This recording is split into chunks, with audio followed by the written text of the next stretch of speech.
Marketplace is next on WNYC. Tonight on the show, the 2020 election was marred by misinformation. And so this year, election officials are trying to upgrade the process from cybersecurity to protections for poll workers.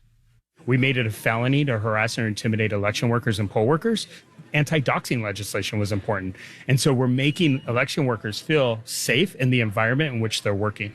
The economics of election security, that is next on Marketplace. We'll have more All Things Considered for you at 7 o'clock. It's 34 degrees at 6:30. WNYC supporters include the New York Phil presenting Emigre, a new semi-staged musical drama of love, hope, and refuge, set in Shanghai at the dawn of World War II, February 29th and March 1st at David Geffen Hall. Tickets at nyphil.org. This is WNYC 93.9 FM and AM 820, NPR News and the New York Conversation.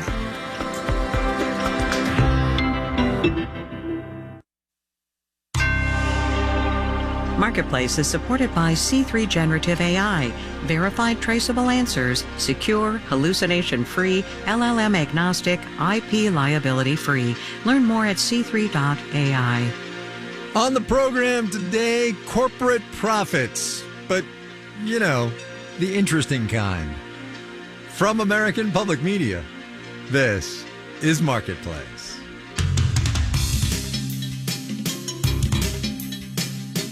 Marketplace is supported by Buyside from the Wall Street Journal. Buyside's reviews and recommendations help consumers decide how to spend their time and money at wsj.com/buyside. And by BlueConic, one platform for all the data modern business requires, all the privacy protection modern customers demand. BlueConic, customer data in action at blueconic.com. And by Progressive. Progressive Commercial Insurance protects small businesses with customizable coverage options as unique as your business. More at progressivecommercial.com.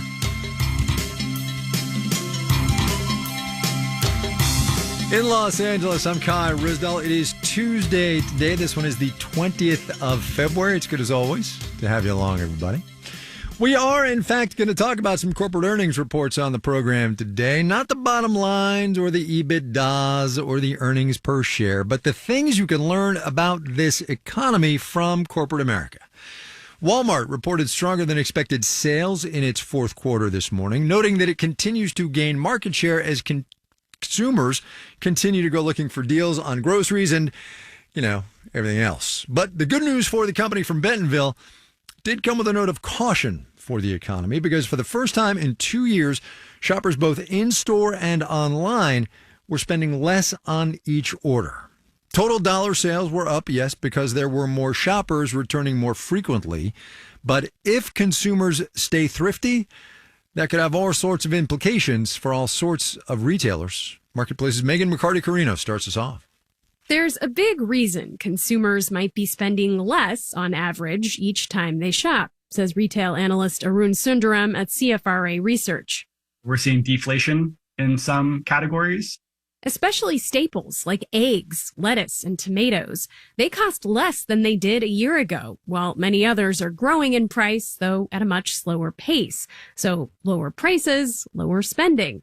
Another possible factor, Sundaram says, consumers are just spending less on expensive things, like electronics and home furnishings. These buying trends aren't really hurting Walmart so much at the moment, but they could signal a broader shift in consumer behavior that might pose challenges for some companies, even as inflation continues to ease. Take the switch to generic products, says Ravi Dar, a marketing professor at Yale. When you trade down from your regular potato chips to a store brand potato chips, and they say, oh, the store brands are pretty good, I'm going to stick with them. Even when economic conditions start to change. It's not necessarily permanent in that sense, but it can last for certainly, 12 to 18 months. Enough to do some damage. And if consumers have become persistently pickier and stingier, brands will need more of them to sustain sales, says Matthew Hammery, a retail consultant with Alex Partners. He expects to see retailers fighting even harder for market share in coming months. In many cases, that will come through more as an increase in promotional activity.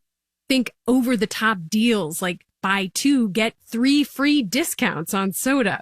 Amory says Walmart, known as both the largest grocer with some of the lowest prices, probably doesn't have much to gain by cutting them further. That might be why it's pushing into advertising with its acquisition of smart TV maker Vizio. There's a much higher margin on ads than store brand string cheese. I'm Megan McCarty-Carino for Marketplace. On Wall Street today, traders seemed a little cranky, to be honest. We'll have the details when we do the numbers.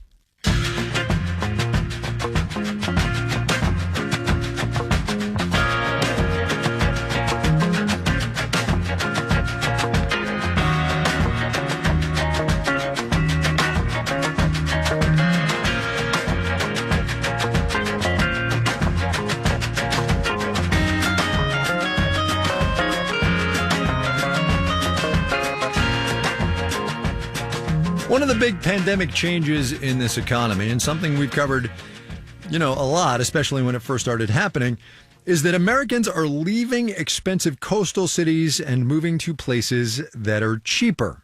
Housing